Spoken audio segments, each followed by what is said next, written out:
En terwyl ons dan video's maak, wil ek sommer net 'n saak regstel ook. Ek sien Skalk het gepraat oor daai foto van die swart vrou wat op sy skoot sit, daai foto.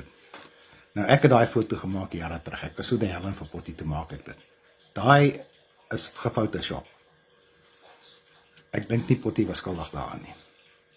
So ek wil net dan dit ook regstel. Weet ek raak nou oud, ek kan nie dat hierdie goed so in die kieberuim rondloop en dan is dit nie die waarheid nie. Daai ding het ek gefotoshop destyds om vir Potty terug te kry. Ek sê het maar net. En dan Hannes Lotering, jy moenie hier kom praat van tuistering nie, hoor. Wat het jy al oor my gesê? Hoe ek met my kinders slaap en my vrou bliksem as sy nie toestemming gee nie. Hoe my ma en ouma met my tottie gespeel het. Hoe jy my in 'n polisie-uniform gevat het waar ek voor die polisie college staan en vir die mense sê, kyk hoe lyk 'n polisman wie se ouma en ma met sy tottie gespeel het. Dis jy projekteer alles uit jou kop uit, man. So nou kan jy jou sê en ek het klaar gepraat ook hierso. Jy's 'n vieslike ding, man.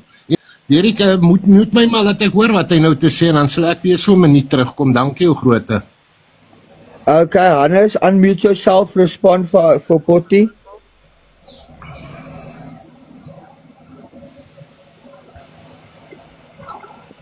Daar is ek terug. Potty, dis waar, ek het 'n paar onvleiende dinge van jou gesê. Ek ontken nie dat ek daai goed gesê het oor 'n Potty nie. Dit ontken ek glad nie. So ja,